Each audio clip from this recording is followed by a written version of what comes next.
Hey everyone, hope you guys are having a good day, morning, afternoon, evening, wherever you are, whenever you're watching this. We have a very heavy topic to talk about today. As a lot of y'all are probably aware, there was a mass shooting in Georgia yesterday at Apalachee High School in Winder, which is a little bit north of Atlanta. The school is fairly large, 1,900 kids. There were 4 people who have passed, 2 teachers and 2 students, and 9 others who are injured. 1 teacher and 8 students.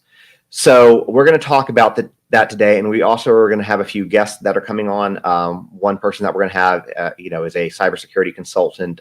She was in my live on TikTok last night and brought up some really interesting information that I didn't know, and felt that for parents who have school-age kids, and even if you don't, would still be interesting for you to have.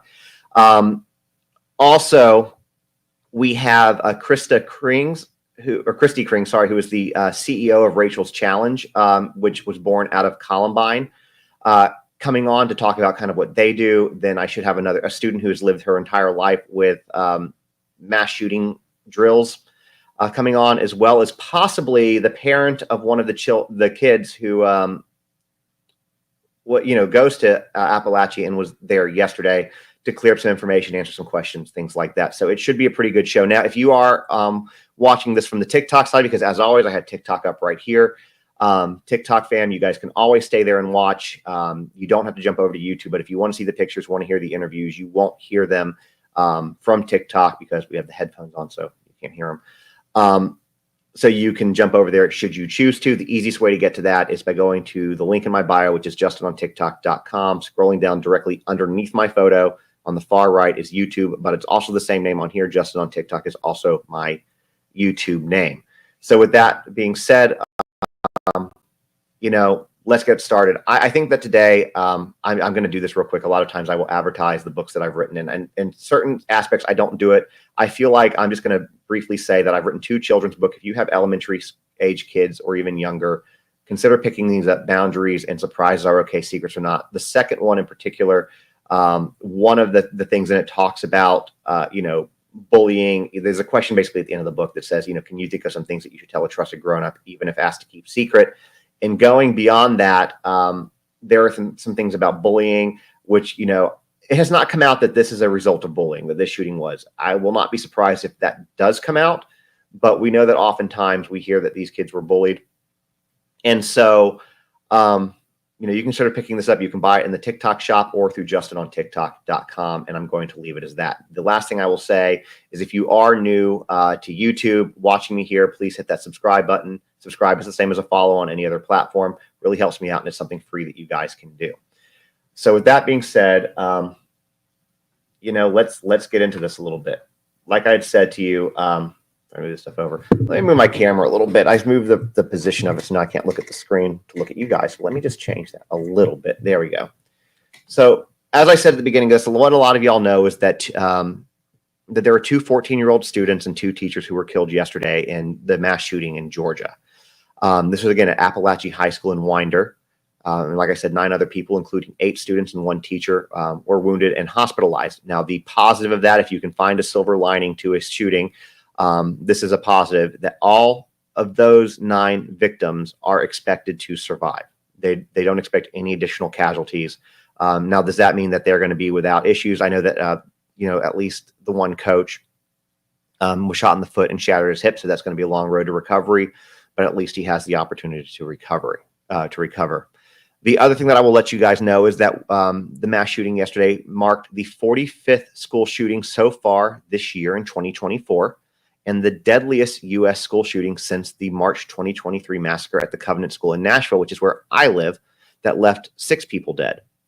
One thing I'm also going to say is I think that too often when these events happen, the shooter's name and his face are plastered everywhere. Okay? I'm not going to do that. I refuse to show his face. I don't think it's necessary, and I will only mention his name when absolutely necessary. But other than that, I plan to refer to him mostly as the shooter and the suspect or something along those lines and not give him notoriety. That's kind of what my plan is. My plan is to show these people. These are the people that matter. These are the victims. Mason Schermerhorn, Richard Aspinwall, Kristen Angulo, and Christina Irami. So I don't have a lot of information about them. I've been able to pull kind of what some people have said. So let me just take a moment and talk about these four with a little bit of information that we do have. And as more comes out, I will be happy to share that about them because they're the ones who matter. Mason Schermerhorn was apparently autistic, and he's believed to have wandered away from the school after dismissal. Friends of Mason's mom have said that he was known for having an upbeat attitude about everything and that he was lighthearted and enjoyed reading and video games. And that's what we have about him. Richard Aspinwall was one of the faculty victims. He was also a football coach at the school, and I have heard a lot about him. He was very well loved and respected by his students. From everything that I've heard, I've only heard an outpouring of kindness about this educator. One of the comments made was that Coach Aspinwall was one of the most kind-hearted teachers I've ever met. He always made it known that if I needed help with anything, he was there. Another student said that he was, the same post. He was so funny, talked about his wife and kids with pride and showed us all of his students, and he cared for them. So I'm supposed to be changing the pictures here. So that was Mason, and that is Richard, and he leaves behind very young kids, and a wife. The next student was Christian Angulo. He was 14. Both students were 14. His schoolmates described him as funny and enjoyable to be around. One student who was a longtime friend said that he was still in denial about what happened. Christian's oldest sister said that he was a very good kid, very sweet and caring. He was loved by many. His loss was so sudden and unexpected. We were truly heartbroken. He really didn't deserve this. There was not a lot said yet about Christina Irmi, who was also a faculty member. All they said is we know that she was a math teacher and that she was described as being patient and caring. So let me leave that here real quick. Back to this one. Sorry, before I go there. So let's talk about what happened yesterday. Okay. So there was a student that had been interviewed about this, Lila Sayarath. And according to her, the suspect left his Algebra 1 class around 9:45 in the morning.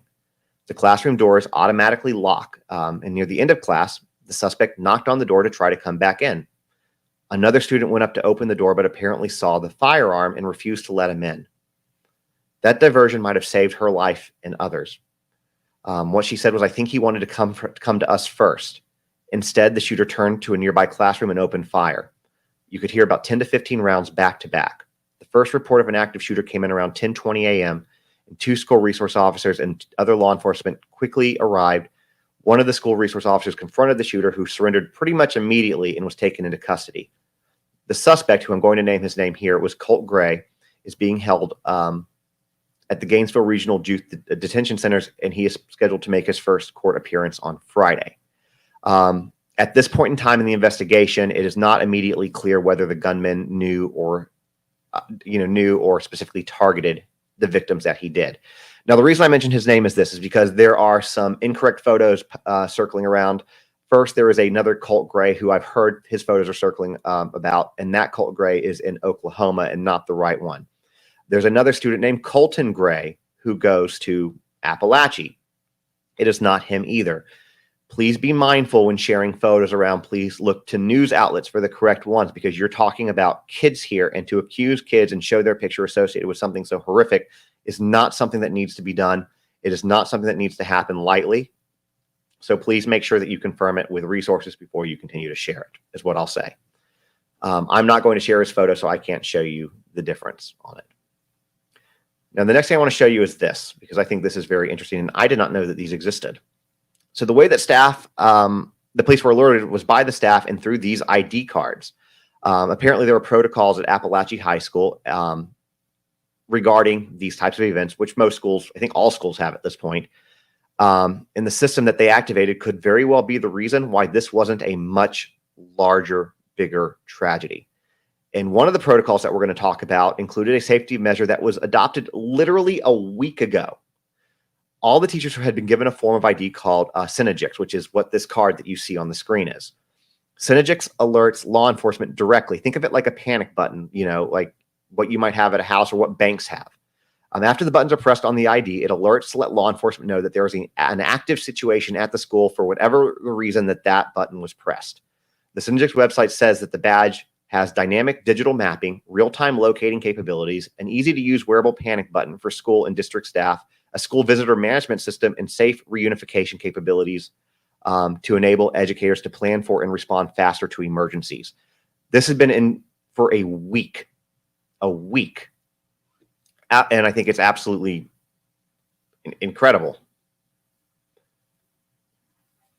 Now, before I talk about the statement that's on the screen, which you can read, let's talk about the weapon, because people ask about the weapon. So the GBI did a press conference last night, and they said that the weapon used in the shooting has been described as an AR platform weapons. Authorities have not yet given any information at this point, now that was redundant, about how the weapon or ammunition were obtained, who they belong to. But I can tell you that investigators have spoken to the suspect. They've been in touch with his family. It's also not yet clear how the suspect brought the rifle to school. Law enforcement are still trying to clarify a lot of the timeline, specifically from the time that he got to school on Wednesday until the incident. Now, the suspect was previously questioned by authorities. A lot of y'all heard this last night.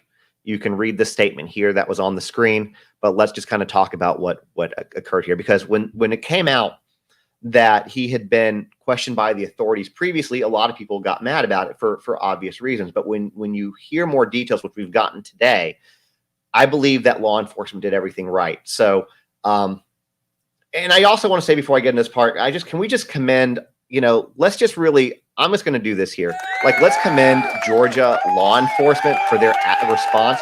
They did everything correctly. Like, this was the opposite of Uvalde. This is like what Nashville did during Covenant. This was textbook, perfect execution response. In my opinion, everything that we've seen was just incredibly well orchestrated. So just hats off to them, because without them, this could have been a lot worse as well. So want to definitely, give them credit. But in May 2023, the FBI received an anonymous tip about threats posted to an online gaming site. And these threats included photos of firearms and mentioned plans to commit a school shooting. Within 24 hours of those tips, the FBI determined where the post originated from in Georgia and referred that information to the Jackson County Sheriff's Office Criminal Investigation Division. Very shortly after that, the Sheriff's Office located and interviewed the suspect, who was then a 13-year-old boy, and his father. And during the interview, the boy denied making those online threats, and the father acknowledged having hunting guns in the house, but stated that the child did not have unsupervised access to them. Law enforcement conducted a thorough investigation, but ultimately they could not substantiate the gaming site threats. And as a precautionary measure, the Jackson County Sheriff's Office alerted local schools to continue monitoring the subject. So they did everything right. Now, despite these earlier warnings and investigation, no probable cause was found for arrest and additional law enforcement action at local, state, or federal levels at that point in time. So here's the thing about it. Like it or don't like it, we have protocol in the U.S. as far as the way that, your rights go. And, I don't know exactly what was seen on that gaming site, but I would imagine at that point in time, with them having enough evidence to talk to him, but not enough to really arrest him. Some stuff might have been verbal. Some stuff might have been put in pictures. Again, this is all just guessing and speculation at this particular moment in time, just to let you know that. But there must have been some reason why they couldn't take further action. And you can't just arrest somebody to arrest somebody. An attorney would have them out so quick, and there could be a wrongful suit, put against, law enforcement. But to monitor him is kind of what they were supposed to do. Now, my understanding also is that he had gotten kicked out of his school last year, and this was his first year in this district. So it's very possible that this district did not know he was supposed to be monitored. That's very possible as well. The other thing now let's talk about is the fact that Georgia high school shooting suspect had writings on past school shootings. Okay. So the picture that I've thrown up here is the search from last night. I want to kind of give a shout out to JLR Investigates, who posted this.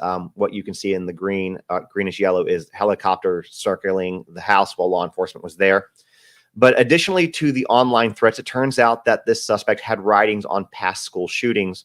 And this was discovered during the last 24 hours while authorities were searching the home of the shooter. During that search, they found documents that they believe he wrote referencing past school shootings. Now, a source close to law enforcement has said that the writings that were discovered in his bedroom included references to the 2018 massacre at Marjory Stoneman Douglas High School in Florida.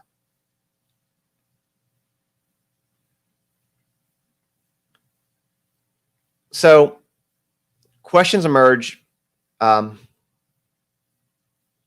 this phone call. We've had a lot of questions about this. So before this shooting occurred at around 9:30 in the morning, Apalachee High School had received a phone threat earlier that day. That phone call warned that there would be shootings at 5 schools and that Apalachee would be the first. From the last I've heard rumors that people have said that it is the shooter that made that call, but I have not heard anything official that says that. So I'm going to go with the official answer, which is that it's unclear who placed that call.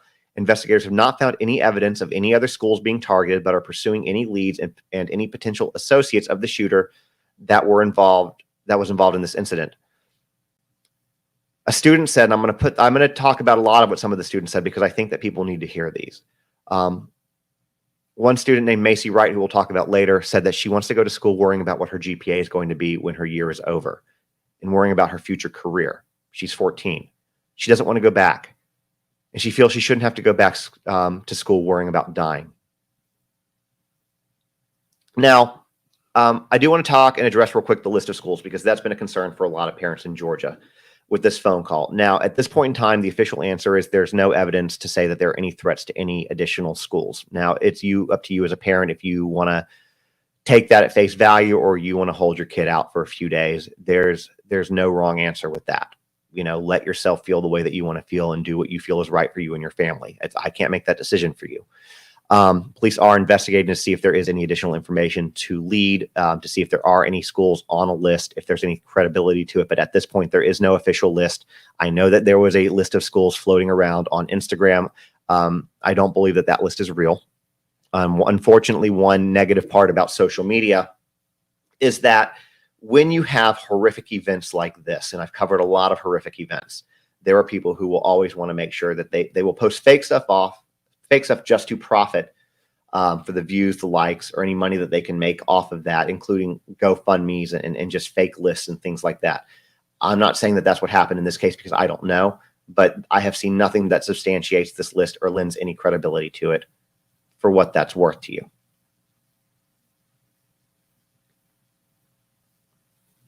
So let's talk about some student and parent experiences. I talked earlier about Lila Sayrath and kind of what happened here. So let's kind of go through what her recount was, and I'm just going to read it with very minimal edits. She was in Algebra 1 when the kid who's described as the quiet boy sitting next to her got up during the lesson and left. The door closing, locking automatically behind him. Lila thought nothing of it. This boy was known to skip class, but then he came back. The 14-year-old knocked on the classroom door, and a girl got up to let him back in before jumping back startled. The boy had an assault rifle. Through the small window of the locked classroom door, Lila saw the boy with the gun turn right towards another classroom. She says she later recalled. Then gunshots exploded. A 10-minute walk away at Heyman Morris Middle School, an 8th grader named Tim Mosher was sitting in a second period. Connections be banned. And from a 10-minute walk away, he heard a gun go off. But that 13-year-old, what he did was he grabbed a big drum and got ready to throw it at a shooter.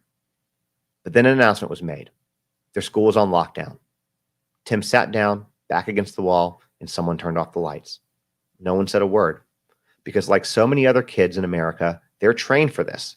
And they know to stay quiet, having no idea that what they were hearing and what they were experiencing was about to become the site of the deadliest U.S. school shooting so far this year. Right about then, Tim's mom, Pam, was standing in a public supermarket down the road when her phone buzzed with a message from her son's school.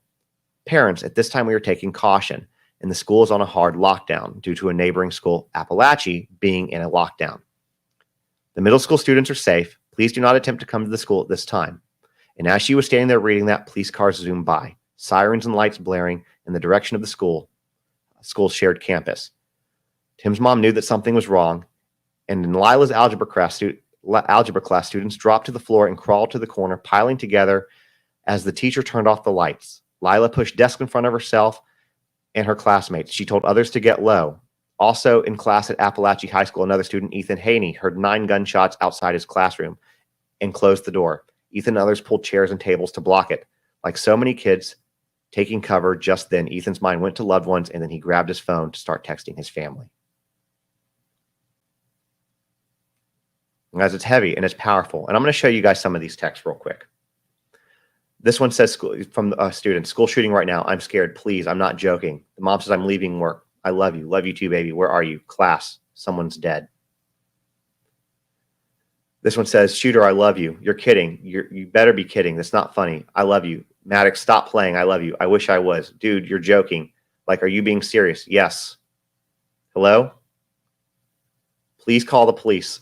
Yes, please call the police. Someone is shooting. Yes, we heard it. I'm calling. I called them.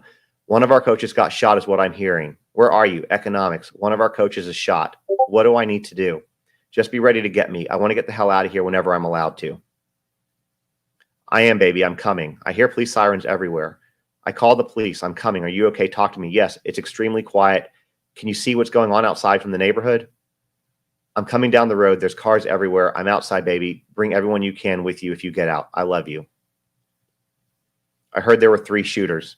Are you safe? We're running to the football field. Run fast, fast as you can. Can I come get you? Doubt it. I don't know how long it will be. Coming to the football field. I'm coming. I'm out there. Where are you? All right. So before you bring Rachel's challenge on, let me bring on Ashley real quick. Okay, so I know I gave you no warning on that. That's okay. So you were in my live yesterday. That was some really heavy stuff to read. So let y'all, they can decompress for that while I introduce you. But you were in the live talking about how you work in cybersecurity as a consultant and some of the things that you've seen when it comes to school. And I figured I would just let you talk about that for the parents' sake. Yeah, absolutely. Thank you for having me, Justin. I appreciate it. Absolutely. This is something that is close to my heart. I have young children who are going to be going to school and working in the electronic security industry. This is something that I see every day, how to secure those K through 12 facilities. And I think a lot of things that people don't know and don't understand that aren't in the industry is what we go through in those conversations that we hear.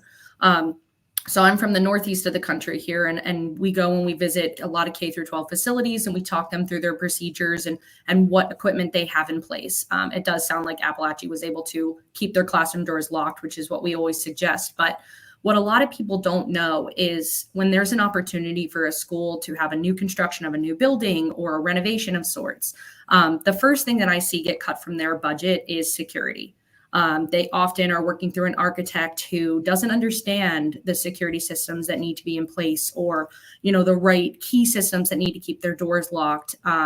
And they automatically cut those out because the budget isn't large enough. And what we see is that they're very much interested in what carpets and what, ergonomic desks are for the children and things like that. And they just cut the security right out. They're securing maybe some of the entrances and exits of the building, but they're not securing their classrooms. So from my experience, what we like to do is I always like to have my end users talk about being proactive versus reactive. They want to make sure that those business managers, the security directors, the facilities are really guiding this process in the new construction and putting in the correct security. Some people don't understand that. And as a parent, that's one thing that I always go to my child's school district and say, hey, listen, what are your security measures? Are you considering upgrading these locks?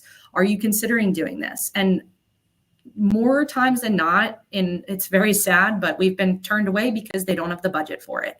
I know in my area, there are grants that are out there for the state of Pennsylvania. But those grants also come with a lot of stipulations, and they have to meet certain criteria to be able to receive that money. And they must have this in place before they can do this. And I will tell you that classroom locks come in a second tier to that grant. So they need all these other things before they can secure their classrooms. So as a parent, it's really scary knowing that my children are going to be going to elementary school, and I don't know if that district has the budget to put in the correct security. So it's not always about just being able to lock the doors or not. Parents really need to pay attention to what's going on at their schools. They need to know that their child is going to be secure in a classroom, and they're going to follow a procedure that has to do with locking every classroom door. There's no guard on there so the child can use the bathroom. We try to do a lot of stuff like that. And honestly, it's all about being proactive, because it's really sad to say, but you never know when this opportunity or this event or things are going to happen. And parents really need to be aware of that, for sure.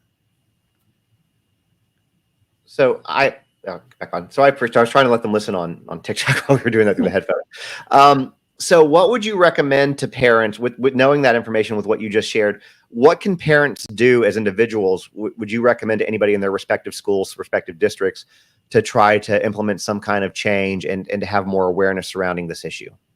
I would definitely encourage parents to go to the school board meetings and ask questions about what the security measures are in that school. I think that it's not often talked about because that's sort of a back end. Let's design the security system without the community's encouragement. So I think that parents really need to go and have those conversations with the leaders in their school districts. It's important once that big push comes that the parents are asking questions, and we need to get this done to keep our students safe. I consider them, obviously the biggest part of that school. It's not about what's in it. It's not about the carpets. It's not about anything. It's protecting the lives of the children that are there. So definitely, I mean, like I said, that's something that I'm doing in my school district is how are you securing these buildings? What is your procedure in these instances? Are your doors always locked? Is there anything else that we can do from a budget perspective?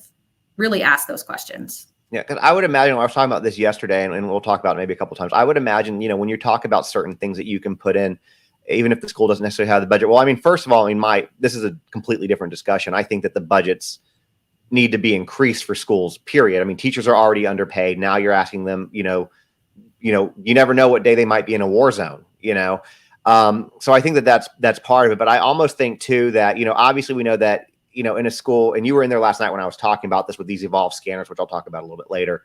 I don't know what the cost to implement them is. I have reached out to them. And so once I have that information, I will let you guys know about these scanners in New York, which I'll talk about a little bit later. But, if they cost $2,500 a month at a school with 1,900 kids, that's $1 and change a month for the 9 months that they're there. So, if every parent gave $20, that would even help cover, then that would help cover the cost for those who couldn't give that much. And it seems, fairly $2,500 a month when you're talking about, like, for you and me, that's a lot of money. But for a school that gets, whatever their budget is, that's not that much, especially in my opinion, when it comes to, safety. So my point is that I think that there are areas where, you have opportunities for fundraisers, you have opportunities to, raise money outside of even the budget when you need to. And I think that most parents would happily do that for the security of their kids. Absolutely. And I mean, I will give credit to Apalachee for that product that they did put in. There are ways within other products that are in the security industry to program things like that, not even a specific card.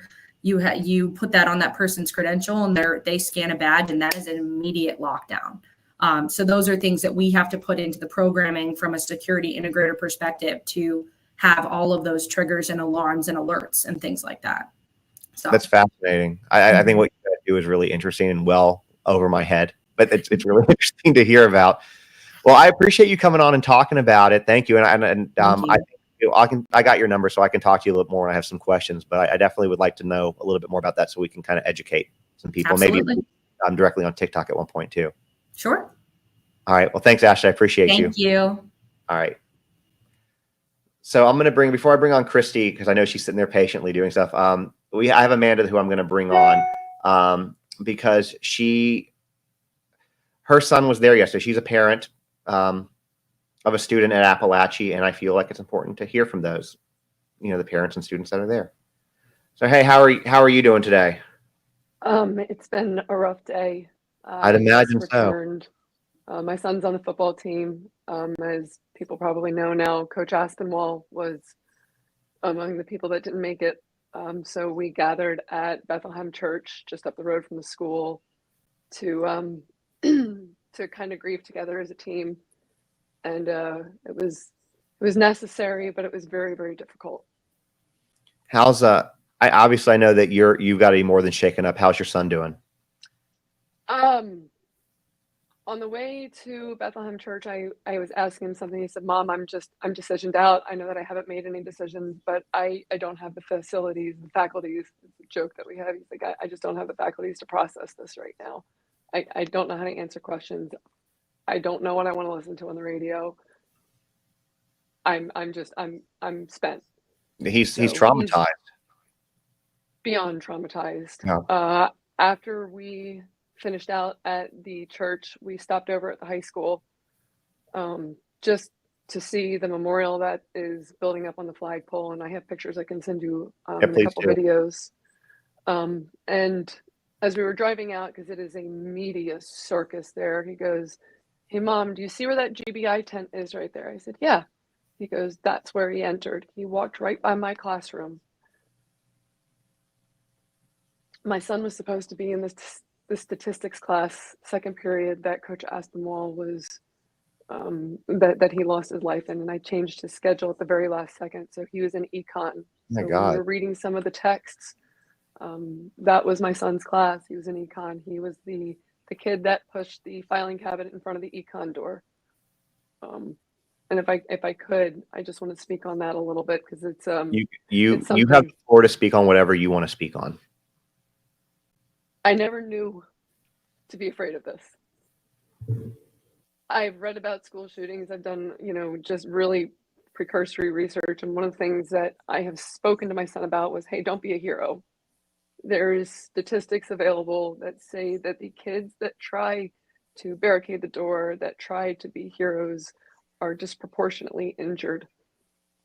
My son didn't listen to me. He tried to be a hero and put the filing cabinet in front of the door. And as he got it in front of the door, one of the other students pulled him down. He was uninjured. There was another child who was doing this very same thing, who was not as lucky, and he is okay, but he will carry those physical scars with him. So another statistic that we have, and for parents and family members that are close to this incident, where you may be feeling very unsafe, it is highly unlikely, and there has not been a situation recorded where a situation repeats itself at the same school. I also want to say, because I'm very close to this, there was no list. It has been determined, GBI, Barrow County Sheriff's Office has put out, they've overtly called it a hoax. There was no list. There was no call at 9:30 in the morning warning anybody. That is also a maltruth. There were also not multiple shooters. This was one child acting on his own.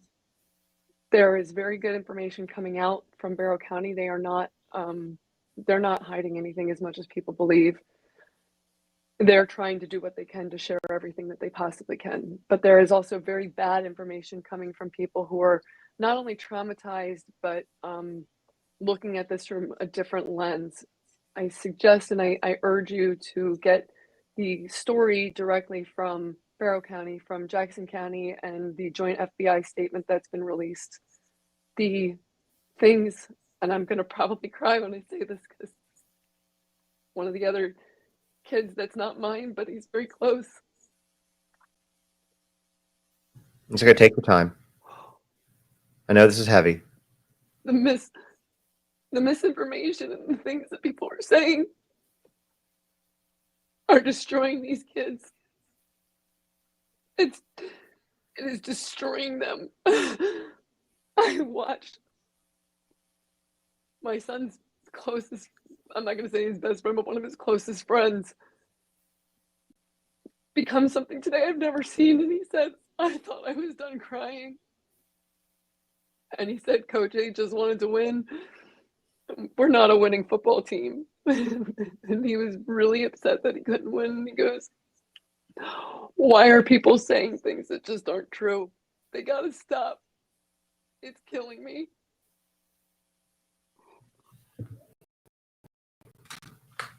I texted his stepmom afterwards and said, he's not okay. He's not okay. And she goes, do I need to take off work?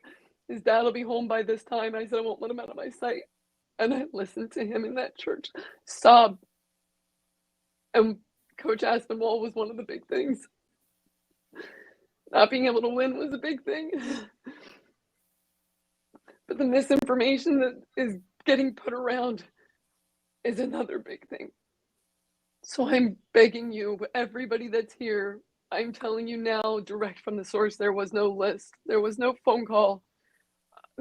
There were not multiple people involved in this. He was not targeting the football team. He was not on the football team. He was not targeting the football team because he didn't get playtime. And there are so many other rumors that we're hearing that are just not true.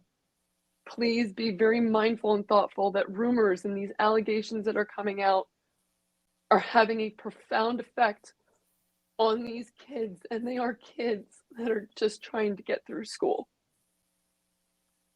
Thank you. Are there, other than the ones that you mentioned, are there any other rumors, specific rumors you'd want to address to let people know? Yes.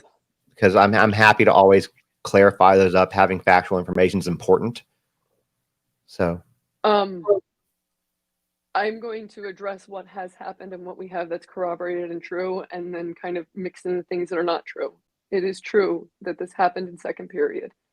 My son said that the message of the smartboard came across at 10:23 in the morning. He sent me a text at 10:32 in the morning and said, "I'm okay, I'm safe." By the time we got down to everything, he said, "Mom, I texted you after they already had him in custody." So the school was placed on lockdown at 10:23, and I understand there's time preceding this. And then he texted me at 10:32 to say he was okay, and he sent that text when he heard the suspect be apprehended. The suspect was apprehended very close to his classroom. There is an image that is going around of somebody. Am I allowed to say certain things? Are we? if you're you can say whatever you want. If you're talking about the image of the wrong kid, I've talked about that, but you can definitely talk about it as well. That is a Google stock image. If you search the word intruder and he has a double-barreled device, that is not who it is. That is not what it is. The child's name, and I'm going to say it, and you'll have to understand why I'm saying this. His name was Colt Gray. Colt, Colt Gray. He was a freshman. There is another senior named Colton Gray. He was not involved, and he's a wonderful kid, and he's a senior. They are two absolutely different human beings. Colt Gray is the perpetrator. Colton Gray is a senior at Apalachee High School. There are people that are not really sure about that, so they're, again, saying things that are just not really true. As far as other kids that were or were not involved, there was a kid who had a hall pass who went out to get a drink. He opened the door. He heard the bullet go by his face. He felt the wind from it, saw the person wearing a hoodie, and his hood was up, and he went back into his classroom. He was not trying to run. He was not the one that was being targeted. He is a really good kid. He's also on the football team, and he is hurting from this as well. It is absolutely a rumor. He was not arrested because he was trying to run or anything like that. That is a rumor that I actually heard some students saying at the stadium, and it was a struggle to hear. There are no other schools that are being targeted, not from this incident. It is true that today there was somebody in the Hall County, Gainesville area who went on Facebook or Snapchat. My son said he went on something like that and posted a picture of himself with a weapon and said that he was going to do something at school. He was apprehended and he is in custody. Nothing else happened. There is nothing else going on that is related directly to Colt Gray and the incident at Apalachee High School. We need all the resources that we can. Apalachee is not a wealthy school. We are not well funded. So the resources that are being directed and moved around here need to stay with Apalachee and with our high schoolers.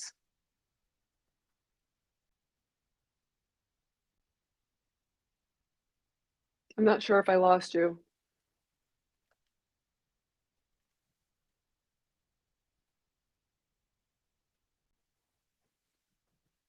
Did I lose you?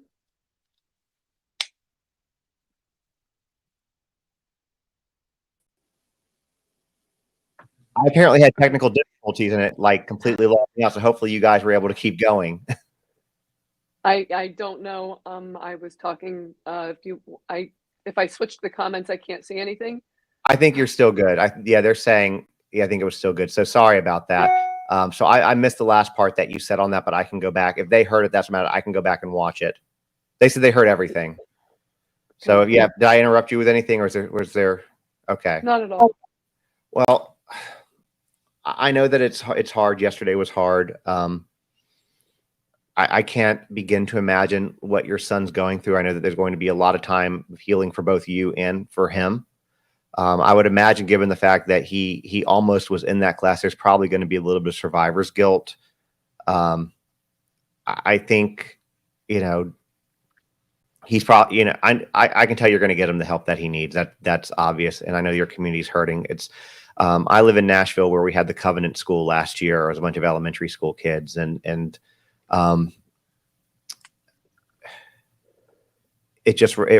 more than rattles the community. It destroys the community. So, I don't want to take too much of your time, because I know you got things to do, but I definitely wouldn't mind if you have more information that you want to share or let people know. My platform is yours. Just let me know, and I'm happy to amplify your voice. There are a lot of bad GoFundMes out there. There are 4 legitimate GoFundMes. 4. If you see a GoFundMe and it is not, with the exception of Coach Aspinwall's wife, and it's not with somebody of the family with their same last name, it is likely not something that is legitimate. If you feel so compelled to send more than thoughts and prayers, the Navy wave is kind of our thing that we do. So we're Navy. If you feel compelled to do more, I have a TikTok, Justin. I'll give you the TikTok platform. Yeah, thank you. There is a link in my bio there. You can drop your TikTok name here if you want people to follow you. Yep, it's Amanda the Green Rainer. I'm going to go live probably at 5 Eastern time, but there's a link to the Apalachee High School school store for the football team. Sarah Eishen is the one that runs it. She's given me permission to say her name and speak about this. I just got it from her earlier. It goes directly to the football team. If you want something earmarked elsewhere or elsewise, she will be prepared to take that. The email to get to her directly will be there as well. The sports and organizations that were disproportionately affected are the football team with the loss of Coach Aspinwall, the golf team with the injury that Coach Phoenix sustained, the soccer team, and I can't divulge more than that, and the marching band. Those were the sports and organizations that were disproportionately affected. And like I said, Apalachee is not a well-funded school. And these kids, I was told today that there's no plans to keep them out of school any longer. And they're going to need their teams, and they're going to need each other's support. So again, if you guys feel so compelled to do more than thoughts and prayers, we're Navy for Apalachee. We say we are the Chi, so be the we and the Chi. And if you do want to donate and support and go beyond GoFundMe, because like I said, there are 4 and we have taken down a ridiculous amount.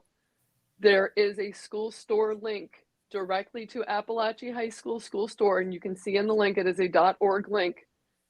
It goes directly to the football team, but you can email and earmark it for anything elsewise that we will be accepting donations through. Let me ask you before I let you go. So they're giving them. So this happened yesterday. So they have today and tomorrow off, and they expect the students back on Monday. That seems very insensitive and no, just insensitive. There's no B, just insensitive. What, as a parent and as other parents that I'm sure you've been speaking to, are y'all planning on sending them back on Monday or keeping them out longer? It's such a hard thing to answer. I brought my son to the school today, and his first reaction when we were at the stadium, I said, do you want to go somewhere else for the school year? And he immediately said, no, I need to be there for my team, and then started helping out and putting up easy up tents at the stadium to help people, not have heat related events, because that was happening. Today, when we went to the school, I will leave one part out. Justin, I'll email about it later, but he goes, Mom, can we go? Can we go? Can we go? It doesn't feel right to be here. And what people don't realize is we did have lock-in classrooms. He did not get into a classroom, which meant that the casualties were in the transition areas.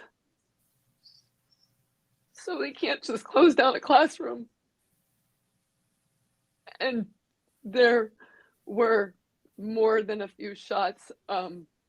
There were quite a few shots. One of the things that one of the kids said to me that struck me was, I couldn't believe how dusty and dirty it was, and I couldn't believe how many shell casings were on the ground. I don't know how they're going to send these kids back to school with remnants of 223 things in the walls in this short of a time. I mean, GBI still had their tent outside of the entrance as I was driving away, and I left there at 3:35 this evening. I do want to say this in regard to you guys. So you mentioned Barrow County Sheriff's Office earlier. We've unfortunately in the past in this country seen really terrible responses from law enforcement, and y'all's law enforcement was. I mean, I just got to give it to them. They were textbook perfect. Thankfully, Beyond, and again, I didn't know what to be afraid of, and I didn't know what to be grateful for. They were beyond textbook perfect. Everything was so well organized. As the heat-related events, if somebody had a heat-related event, somebody screamed medic, and there was a stretcher right there. I mean, it was so fast. As those started happening more frequently, that's when the Easy Ups came. They were donated by Home Depot. That's when the water came. And, you know, they acted so quickly. They had a witness line. So GBI and FBI had a witness queue, like people were queuing up to give tips and any information that they had. And that was separate from the line to try to check out. When we checked out as parents, we went out the stadium and we were pulled across tables. They said, you know, what grade? My son's a senior. What's his name? And it was like a printed out Excel sheet. You know, they flipped to his name, first name, last name, grade, what the teacher was that he was with. And then they looked up. And again, these kids don't have their IDs or anything like that because all their bags are in the classrooms. And they said, okay, what's your name? And there was my name sitting next to his name as the person that could pick him up. I didn't know to need to be grateful for something like that. But when you say textbook and textbook perfect, it absolutely was. We have amazing cameras at Apalachee. Sheriff Judd knows exactly what happened. These are not like 1920s still frame cameras that are going on. They have absolute footage of what happened. My son just actually walked in, and I'm going to share something with you that is breaking news. okay. They released, oh my gosh, they released his mugshot just now. Okay. I am not giving an excuse. This is an explanation. This was a 14-year-old kid. I know that I'm not proud of the decisions that I made when I was 14, but I thought I was an adult. He had contact with FBI for these ideations before. That is validated. He also had contact with defects. So when you are considering him in any narrative or any conversation, we don't know what's going on in anybody's home life. And it is not an explanation. It is certainly not excusing. Whether he knew it or not, he screamed for help before, and that help was not given to him, whether it was a failure in the system and in policy, or if it was parents trying to, minimize what it is that he was going through. This was a 14-year-old child. And you will see in that mugshot just how useful he really, truly is. He has a bond hearing. My son said that he has a bond hearing. I think he said Friday, tomorrow at 8:30 in the morning. Okay. I asked him if he wanted to go to the bond hearing. He said no, it will be through the Piedmont Circuit. Is it Friday at 8:30, Asa? Whoops, sorry, there's a name.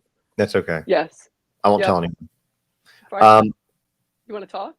No? He's welcome to talk if he wants. It's up to you guys. Okay, no, he says he doesn't want to talk. That's fine. That's fine. But there is a bond hearing tomorrow at 8:30. They're not going to grant. I can't see a situation where they grant him bond. But my son and I have had opposing views on this. He said, Mom, I don't want him bonded out. I said, I can understand that. I said, in a sense, I kind of do, because I want the kid that perpetrated these acts to be as well preserved and not calloused as possible at that trial. I want to be able to see what was truly there and not some hardened version that's been preserved in cement walls there. My son does not. You can have that. Yeah, go ahead. sorry, he's No, you're fine. No we can't apology. even go to we can't even go to the grocery store because it's a media circus and they're putting cameras in faces. So we've had friends and family deliver food. So And he just held up a Instacart's salad. Instacart's great. We use Instacart a lot too in DoorDash. Yeah, and so, they have been fantastic. But Well, that's my view on him being bonded out. I want that preserved. I want to see with my own eyes what was really there. I don't want the hardened version. My son said no, but I don't want him seeing the light of day. Yeah. We can agree to disagree, and I love my son and I respect his opinion. And it doesn't devalue or take away from my own opinion. And if your son, I want to say this, if he's in earshot, and if not, you can relay it to him with the story that you shared. And I know he's not. I can, based on you and based on what I've heard, I can tell he's not going to agree with what I'm going to say, but it's true. He took heroic action, and he put himself, in jeopardy to help his classmates, to help keep them safe. And I hope that he realizes how amazing he is and what a hero he is. Even if he doesn't think he is, he is. The whole football team, one of the biggest gifts that was given to us was the fact that we are not a winning team, because these kids and their coaches had to face losses together. Before this, Coach Hancock, who's our head coach, absolutely gave these kids the tools to be able to do what they did that day. And now the tool is to come together as a family and feel their feelings and grieve together. We may not ever be the winningest team in the world, but I can say right now it is a gift that these kids were not a winning team and that they take the losses as a team together and still perform. And that's what I was able to see. It's amazing, and he's incredible. It's sad to be able to have to witness these types of things, but it's amazing how resilient these kids are and how they just step up the way that they do. It's something that they should never have to do. What y'all are experiencing as a community is not something that you guys should have never had. That for 25 years we shouldn't have be experiencing, But the whole football team had practice Wednesday morning. My son and his our neighbor / his close friend slept at my house that night, so they were all with Coach Aspinwall, and they just saw him. And the last time that my son saw Coach Aspinwall was after he gave his life for the team.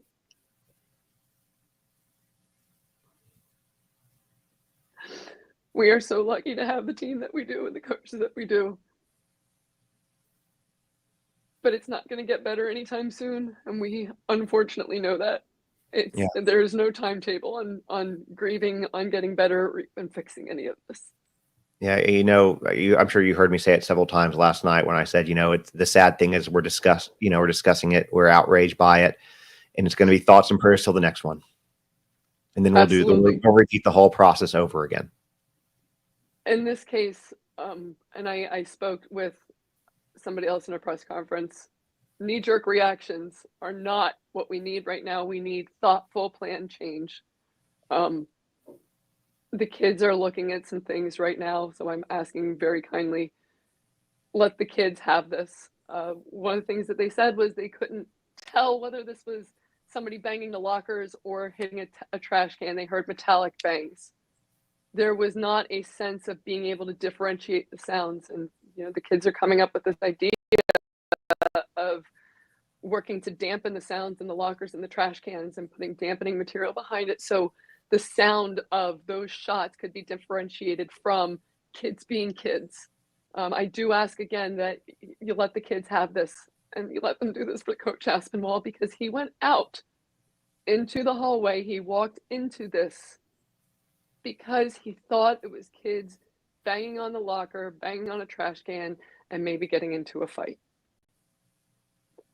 Please let the kids have something where they can try to find a good plan change, so it's not just thoughts and prayers, and maybe it will be a benefit to another school.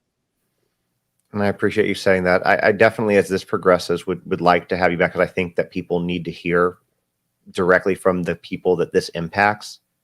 So if you're okay with that, I mean, we're in touch via email, and then when you go live later today, I'll make sure to come in and watch and try to share your live as well. But I mean, I appreciate with everything going on, you coming on and talking to us about it, and I'm glad that your son's okay. I'm glad that his team, with the exception of the coach, obviously is okay, and we're thinking about him and all of them, and Coach Aspen Wall leaves behind a wife and two daughters. Yeah, young ones, very young ones. Because he was 39. Coach Hancock said today, because he had two little toes, not toes and feet, as in toes, people in tow. He always had two little toes at the games. They were always there. Yeah, I have a little girl, and I get that there's a special bond there between fathers and their daughters. He was so proud to be a girl dad. Yeah, I mean, I get that because I am too. I always say that now that I have a girl, I wouldn't want a boy. So, but obviously I would love any kid, but, I appreciate you. Take care. It's okay. And if, here's the thing, despite what the school says, not that you need my permission, but if he's not ready to go back on Monday, that's okay. If he's not ready to go back for a week, that's okay. I think that 2 days is almost insulting, honestly. I couldn't agree more. So, but I'll let you get set up and spend time with your son since he just got back in, and then we'll do this again. We'll be in touch. Thank you so much, Justin. Thanks, Amanda. Have a good one. Thank you. Bye. Bye. So again, like I said, I think that these types of things are very important to hear from the communities. For you guys to see the impact, I think it's a little bit different when we have social media and we can put it out the way that we are. So I have two more people that we're bringing on. The next one is going to be Christy Krings of Rachel's Challenge. Actually, before I bring her on, let me get my slides pulled back up because I had a whole thing and then it disappeared on me because I got disconnected. But let me bring it up before I bring her, and then we're going to talk to somebody who's experienced these drills their entire life. So, hey, how are you? Hi, Justin. I'm good, thanks. How are you doing? I'm okay. I know that this is where I know it's tough. Hearing her story, it's tough. So I've got Rachel's Challenge here. For those of you guys who don't know what Rachel's Challenge is, and obviously if I leave something out, Christy, you're welcome to correct me. So Rachel's Challenge was born out of Columbine. Rachel Scott was the very first victim of the Columbine massacre, and in his daughter's memory, Daryl Scott decided to create this organization to help basically thwart school shootings, help with bullying, and they've been successful. And the reason I wanted to bring Christy on is because I've had her on before, and unfortunately, I even asked her before she came on, was like, unfortunately, when these events happen, does this become like what y'all's, busy season is? And she said yes. So I'm going to let her come on and talk to you guys a little bit about the organization. And again, if you are watching on TikTok and you want to hear this, you can jump over to YouTube so you can hear what she has to say. But this is a program that you can get into your school, into any one of your schools, and she'll tell you how to do it. It doesn't matter if you're a parent or a student or a faculty member or, even somebody higher up in the administration. You can get this into your schools, and she's going to talk to you about some of the success that they've had, a little bit more history on this. And I'm just going to shut up and let Christy talk because she does a much better job at it than I do. Not necessarily, but thank you, Justin.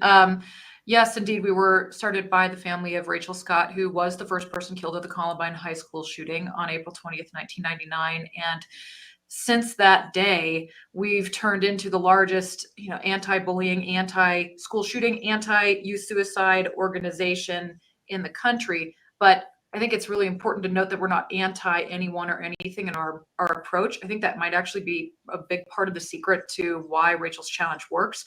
We are just pro what we see as the solutions to the root causes of these kinds of tragedies. So we focus on what we see as the root causes to school violence and bullying, and all the research sort of points to one thing that is identified as a prevention for youth suicide and all of the precursors that lead up to it, such as anxiety, depression, loneliness, bullying, and violence.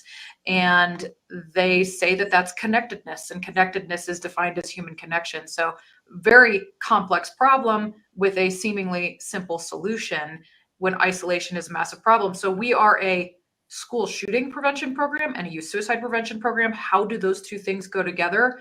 It's found in a really uncomfortable truth, and it's the fact that most school shootings, most mass shootings are a suicide first. Most of the time, these shooters don't have a getaway plan. It's a suicide in slow motion. It's just that they are so angry or hurt or unhinged or whatever it is that they are taking other people out with them. And so when you effectively address youth suicide, you go a really long way toward preventing school shootings. And so that's what we see happening with Rachel's Challenge. In the 25 years since Columbine, I cannot believe it's been 25 years. It was 25 years on April 20th. Rachel's Challenge has prevented 9 school shootings as corroborated by law enforcement. The most recent one was this last March. We were at a school, and it was a middle school. And it's sad that these things are happening younger and younger, but we were at a middle school. And after our program, a young man came forward and said that he knew that his friend was planning a school shooting. His friend had the means to carry out the school shooting, had a kill list, a list of people that he wanted to make sure didn't make it out of the school alive, and a date picked out. And it was within 2 weeks of the day that we were there. And thank God that we were there. Who knows how many, how many lives were saved, how much pain and anguish was spared for that community. And here's the kicker. We were actually brought into that school community by a regional medical center who are inundated in their community. Their hospital beds are inundated with young people having a mental health crisis. And so they brought us in as an early intervention for mental health crisis among youth in their community. That's how we were brought to the community. Ashley earlier was speaking about the challenges of funding for security and for programs like ours.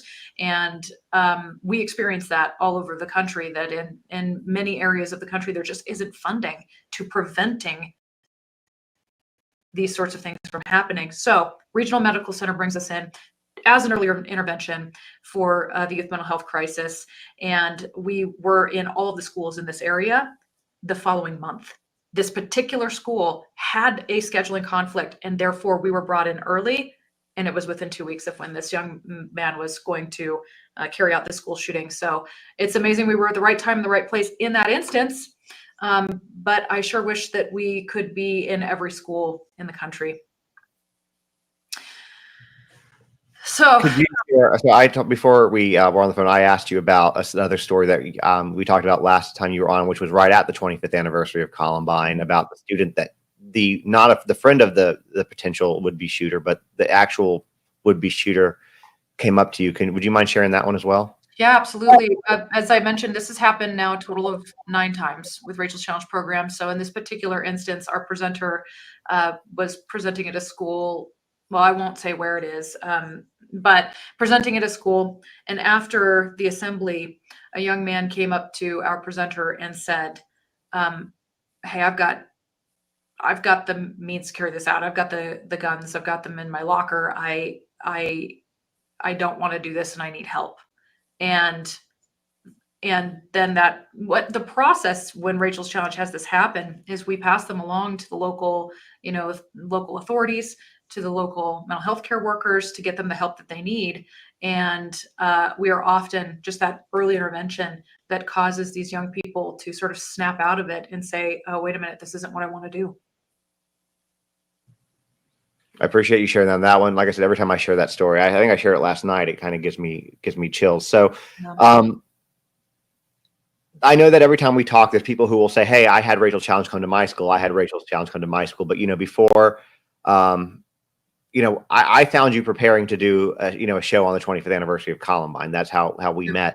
But so people like me who don't know that you exist, talk us through a little bit for the parents and educators that are listening, the students that are listening. If they want you to come to their school, what do they have to do? What can they do? Awesome. Thanks for asking. So we work primarily in K through 12 schools in the United States, though we have a huge presence in Mexico. We're outside of the United States as well. And again, we're the most effective, longstanding program for preventing violence, bullying, suicide, and self-harm in schools. Reached 30 million people so far in over 20,000 schools.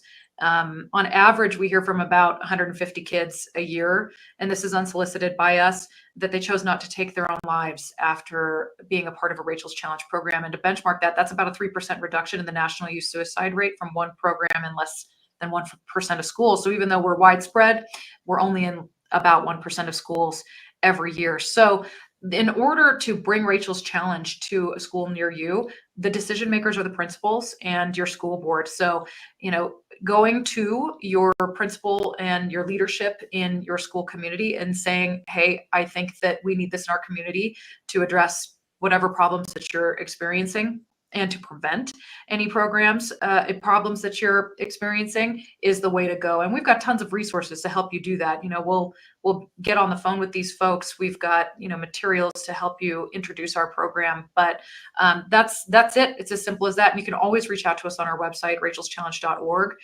fill out any form on that website, and yours truly will see it. And I'd be happy to follow up and help you in your community. I appreciate that. So let me ask you this then, since this is what you do. Obviously, for 25 years, you heard me say it earlier. For 25 years, we have the same discussion, right? This happens. It's just the only thing that's changing is the media is changing, right? So it goes from you seeing it in a 24-hour news cycle, getting a couple articles about it, to now you could have somebody come on at any time, any place, and have this discussion. That being said, it's been 25 years since Columbine. Not a damn thing has changed. What are some things that, I guess, what's some advice that, well, let me ask you two ways. One's a loaded question, so I apologize for this. Based on what you've done and what you've seen going into schools, what would be one thing that you would change if you had the power to do so? And the other thing is, what advice would you give to parents? I know I told you it was a loaded question. I warned you, and you don't have to answer it if you don't want to.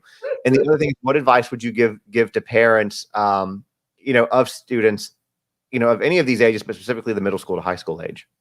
Yeah. I mean, it's a loaded question only because there are so many answers to that, and it's hard to pick only one. I think that the mission, you can pick more than one if you want. The mission of Rachel's Challenge is, while society debates, argues, and decides on what society as a whole is eventually going to do about the means by which people kill each other, Rachel's Challenge focuses on what we feel we can have an effect on. And that is the hearts and minds of young people and why they feel like they want to kill other people. And so if there's one thing that I could change, it would be to reach every child and help them to process what it is that they're feeling and help them to get to those root causes of whatever's going on in their lives to help them before these violent acts start. So it's a bit of it's a loaded question. I could answer it in 10,000 ways, but that's one thing that I would really like to do. And then, Justin, I'm sorry, what was the other question? I became distracted by the chat. Yeah, I know. I'm distracted by the chat too. People like to come in with misinformation and bigotry, and that's what we're trying to address. But anyways, that being said, the other question was, given that what you've seen from students and things like that, what advice would you give to parents? Yeah, thank you. To try to help keep their kids safe? Because let's, at the end of the day, and I don't know if this is, I'm going to make a statement and you can tell me if I'm false on it, because I'm just making a blatant assumption. Okay. But based on what we've seen when we look at some of these shooters, the parents aren't involved. So we talk about mental health resources, and it's like Ethan Crumbly, for example, begged for mental health, to see somebody, said that he needed help and his parents wouldn't do it. The FBI or the police and authorities came and spoke to this kid a year ago for making these threats. And so the parents knew, because dad sat down there with him. There was no mental health that we've heard of, at least at this point, that was given. So the kids who need the mental health the most aren't getting it. So we can't talk about it from that perspective. So with that said, what would you advise the parents of the kids, that are going to the schools that might have a would-be shooter? Because you never know. Yeah. Well, I do have to say that when Amanda was speaking and she called for compassion for the shooter, it touched my heart deeply because of what you just said, that often there are cries for help And those cries for help are either not able to be addressed or go unnoticed, right? And we can't speculate about what happened in this situation, but for everyone else, when it comes to talking to your kids about school shootings and bullying and violence and all of the things that our program addresses, we always encourage parents to try to remain positive, constructive, not to be fear-based. I think it'd be an opportunity to talk about the importance of kindness and compassion, acting in a positive way toward other people. Essentially, when we have trials in our lives as humans, it really teaches us who we are, right? And so when we are faced with darkness, how we respond can be light and love, or it can be with darkness. And it's just our philosophy that darkness does not fight darkness, right? Only love can do that. That comes from a Martin Luther King quote.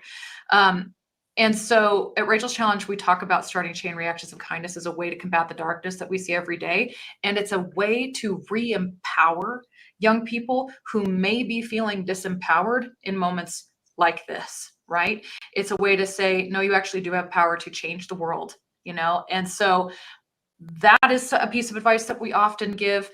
At the very least, I think it helps us feel in control and like there is something that we can do to make the world a better place when the world is a hard place to be in. So that is how we encourage parents to talk to young people about this. And I also just feel the need to clarify that while Rachel's Challenge is all about creating, you know, kindness and compassionate cultures, which ultimately tend to those root causes of violence, bullying, self-harm, in as much as that is possible in a school, it is never meant to be.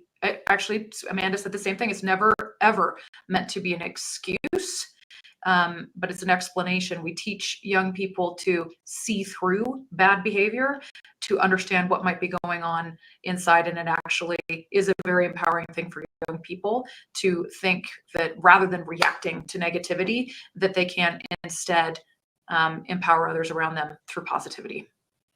You know, you said something. I'm going to switch gears. I'm also going to put you on the spot so you don't have to answer. That's okay. But we're friends, so I don't mind putting you on the spot a little bit. Based on what you said, because you know I've written a couple of children's books, right? Yeah. Should we collab on something about how to explain these events? Yeah, I'd love that. And write something? I'm not kidding. I love that idea so much.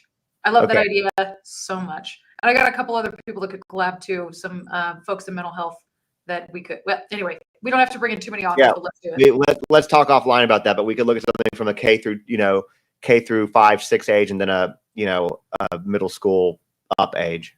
Yeah. Justin, I love that. Please, let's do that. Okay, we'll be in touch on that. Before I let you go, because I know you're busy, because like I said, this is your busy time. I know that I'm your third interview today, but anything else that you want to impart on us before I let you go? You know, I don't know what's most helpful for you all to hear, but just from our perspective at Rachel's Challenge, and it's albeit biased because of what we do, there really is more good out there than there is bad. There really is more wonderful things happening in the world than there are bad things. And we get to see it every day because, you know, we're out there teaching kindness, compassion, and implementing that in schools. That said, I asked somebody recently, I said, you know, just take a guess. How many people do you think have died in a school shooting in the last 25 years since Columbine?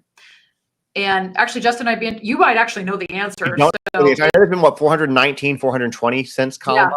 Yeah, it's just upwards of 400 in 25 years. But the person that I talked to said 10,000. And I think that given the media attention on and the high emotions that happen when these school shootings happen, I think that a lot of people think that it's a lot more than it is. That said, 419 or however many it is, way too many. It cannot continue, period, full stop. It is atrocious that we've lost that many people in school shootings. And I just want to give another statistic to put this into perspective. We lost nearly 7,000 minors, young people, to suicide in the last year. So 400 and some in 25 years versus 7,000 young people to suicide in the last year. And sometimes it's just helps we need to focus on the root causes of things like school shootings. And it is our opinion that the part of the root cause of school shooting is suicide. And so we need to effectively address these larger issues in our society in order to make sure that these school shootings stop happening, period. You do have a question, but before I show it to you, let me ask you, and you might not know this number, but if you included the injuries, not people kids who just or people who were just killed in school shootings, but you include the injuries, do we know what that number would be at? Would that be upwards of 10,000? That's a good question. I don't know I wouldn't want to quote myself. I've got a number in the back of, I wouldn't want to quote myself. I do have some research in the back of my head, but I don't want to say it in case I misspeak. Okay, to be determined. Then we'll leave it at that. So Yeah. somebody asked you a question, and I know the answer, but I'm gonna let you answer it, which is, are there resources to share with the school board about Rachel's Challenge so that they can get info and want to bring them in? And by the way, future Mrs. Moak, you can also request Rachel's Challenge to come in, and I think you guys reach out to the school if that becomes the case, right? Too? Or? Yeah. Well, we do if the school is interested, and we actually don't, cold outreach to schools. All the schools that we are in, they have invited us in, often because a parent has gone to the school and said, hey, I think this would be helpful in the school, and the school leadership is willing to have a conversation. So, but yes, we've got resources, we've got all kinds of things to give you to take to your school board, to take to your principals, and we're happy to help you too.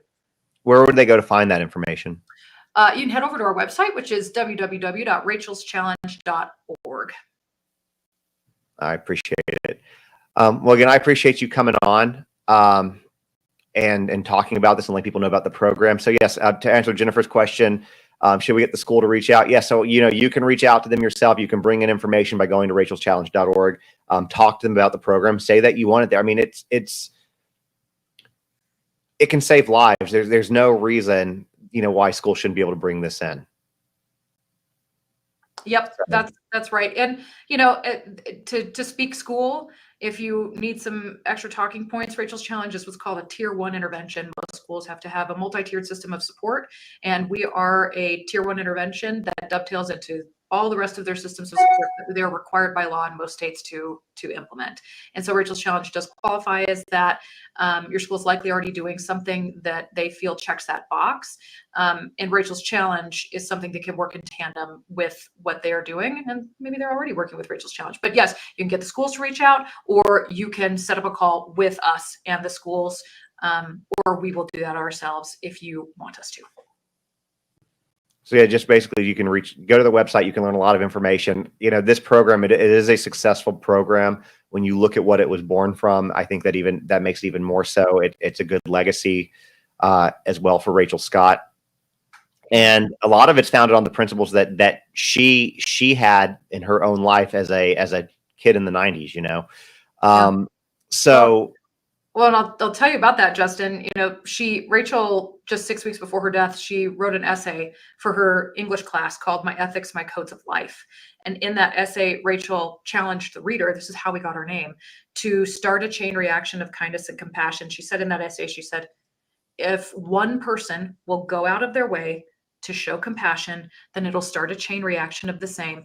People will never know how far a little kindness can go. And our entire program is honestly built on that one paragraph. It's that, if one person, that's you, that's me, that's your child, not a group of us, but if just one goes out of their way, so is intentional and on purpose about it, to not only feel compassion, but to show it, to do something about it, it'll change the world. That's it. And that's the empowering thought that it instills in young people. It's what gets them excited. It's also a differentiator for us because so many programs like this put so much burden on the school, on the teachers, on the staff who are already feeling pretty overwhelmed and burned out these days to implement a program. Rachel's Challenge speaks directly to the students. The students take the ball and run with it. We have what's called Friends of Rachel clubs that we begin in secondary schools, so middle schools and high schools all over the country. There's thousands of them active, and they do amazing work in their communities to make not just their school, but their community a better place. And so the difference here is that it really gives the kids something to do,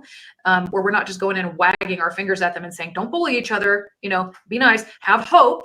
Because when you do, you're statistically significantly more likely to succeed in life and connect with each other because it's going to keep you safe. Going in and telling a kid that, it's never going to work. Instead, what Rachel's Challenge does is we tell a story that organically creates that environment where young people want to connect with each other, where they feel more connected to each other and to their future possible selves, which I think is why it's so effective at helping young people who may be in the darkest place feel better and decide that they've got a lot more life to live and a lot of good in their futures.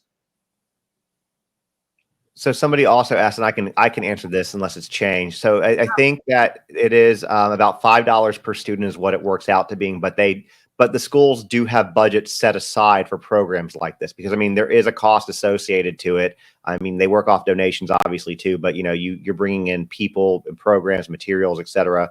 They're, you know, flying all over the country, sometimes out of the country. There's cost to that. So it works out to be about $5 a head, which I don't think, from our conversations, I don't think has ever been a problem for a school to cover. And even if I think it was, again, it's one of those situations. Somebody says there's a cost asking for a private school. And even if it did work out to be $5 a head, especially at a private school, I don't think any parent would have an issue, you know, helping fundraise that. You know, it's not very much per kid. Yep. You can speak more to that if you want. No, you've got it, Justin. That's exactly right. And thanks for that question, Daria. Yes, it does cost money. We have overhead, but I got to tell you, I'm very proud of this in the age of inflation. We've managed to keep our costs what they are for over a decade. And that's because we are partially able to fund our programs via donors. I hope one day that it costs schools nothing. But that said, what Justin said is completely correct, is that schools are mandated to have programming like ours in, and therefore have programming set aside, funds set aside via governments, via grants, and via, you know, private fundraisers in their communities for programs like ours. Yeah. Somebody asked, and if you guys, and after this for financial questions, you're welcome to email them directly, but we'll take this last one on the financial questions. But they said, we're a Title I school. Is there financial assistance for those types of schools? Yes, there is. Yes. Title I funding. We qualify for Title I funding, simply said. Yes. All right, there you go. Yeah. See, I listened last time we talked. Oh my gosh, Justin. And I retained it. And I retained that's the the impressive part, because you know how ADHD I am. Anyways, well, I appreciate you coming on. I truly do, especially with these types of cases, because we want to make sure that we prevent them. It's obviously, like you said, when it comes to dealing with school shootings, it's going to take a multi-prong approach, multi-prong approach. It's not just a one simple answer. So that's why I said I knew it was a loaded question when I asked you. Yeah. But I think that this program, from what I know about it, from what we've seen from it, it makes a really good prong, you know, to hit. Yeah, it's like maybe a few actually. Yeah, we need to address it from all sides, but from our point of view, getting in there and preventing violence before it happens is a good approach while society figures out what else we're going to do about this, because schools have to be safe havens. They should be safe havens. There's absolutely no excuse for this kind of violence in our schools. It's got to stop. Well, I appreciate you and everything that you guys do, and let's be in touch. And I'm serious on the book thing. Let's talk offline about that. I love it, Justin. I'm so looking forward to that. I just see Jennifer. Is there a presentation for the faculty and students? Yeah.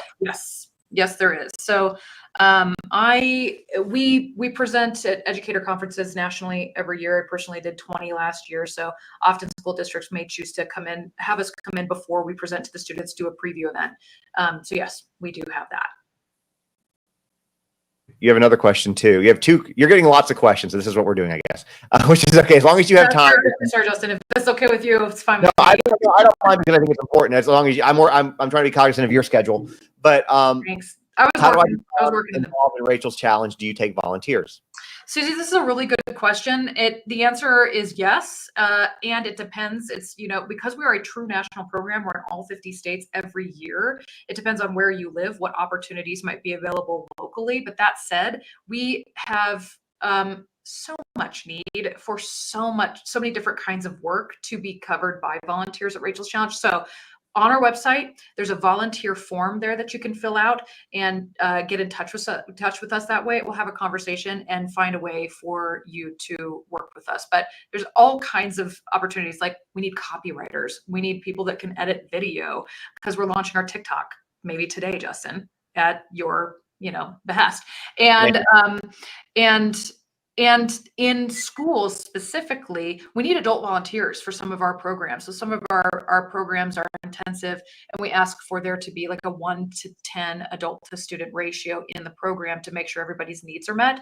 And in those instances, having a local network of volunteers that we can call on is very helpful. So it depends on where you are in the country and what the needs are based on the community that we're in. But that was a long-winded answer to a very simple question. Well, if you ever need a person in Tennessee or Lower Kentucky, you can call me. I'm not on the volunteer list, but you can call me. You are on the volunteer list. You just didn't know it. Oh, cool. Okay, that works. Does Rachel's Challenge come to large churches and youth groups? We go to any organization that reaches out and feels like our program is a fit for them. So that even includes businesses. And sure, we would go to a church or a youth group if they felt that our program was aligned with the message that they wanted to convey. Oh, there you go. If they want to donate, where could they do that? Thanks, Daria. Rachel'sChallenge.org, our website, top right corner, there's a donate button. We so appreciate that our program is pretty inexpensive given what we do. For it to only be $5 per student per year on average is something that we're very proud of. And our Charity Navigator rating is near 100% because we are just very, very, very careful about our fiscal responsibility. So nearly all of the money that would be donated would go directly to delivering programs in schools. So thank you, Daria, for that question. And again, you can do that on the website. Awesome. I don't see any other questions. I think you got them all for them. Well, thanks everybody. It's always wonderful to be on with you, Justin, and your audience is just such a lovely audience. I always enjoy it. Well, I appreciate it too. We always like having you too. I hate that it's the day after this for us to talk about it again, but I know I was saying to you offline that, we hate it when the national news calls us because we know that it's because a tragedy has taken place, and we hope that someday our programs aren't even needed. Yeah. Well, I'm glad that you guys are there for when it happens, though. Well, thanks, Justin. And we're grateful for you and for the way that you use your platform. Let's write a book. Yeah, let's do it. That's fun. Okay. All right. We'll talk to you soon. All right. Thank you. Bye, everyone. Thanks. All right. So again, if you want to learn more information, you can go to recount.org. We have one more person we're going to bring up. Her name is Francesca. And I had a few people last night when we were live. And I was asking them about, if you were somebody who has lived their entire life, having to, because look, I was born in 1982. I graduated class of 2000.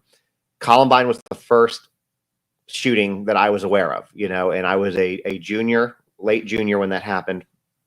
And it was never something that we worried about. But now there are kids, even in preschool, that are having to do active shooter drills and learn. Like they give in preschools, they will give like toddlers lollipops to keep them quiet during these drills because you would have to be quiet during an active shooter event, right? So I think that, one thing that might really resonate for a lot of us who either haven't had kids, have gone through the whole spectrum of K through 12, but is to hear from some of these kids that are adults now, but they're still kids to me because I'm old, and kind of hear what their experience is. So I'm going to bring her on real quick. Hey there, how are you? Let me unmute you real quick. How are you doing today? I'm good. How are you? Good. Well, thank you for volunteering to come on. I know it's not always easy to come in front of, several hundred or 1,000 people between platforms, but I appreciate. Yeah, I'm lucky I can't see how many people are in the chat because then I'd be even more nervous. Oh, there's nobody here. It's just you and I talking. There's nobody Okay. else.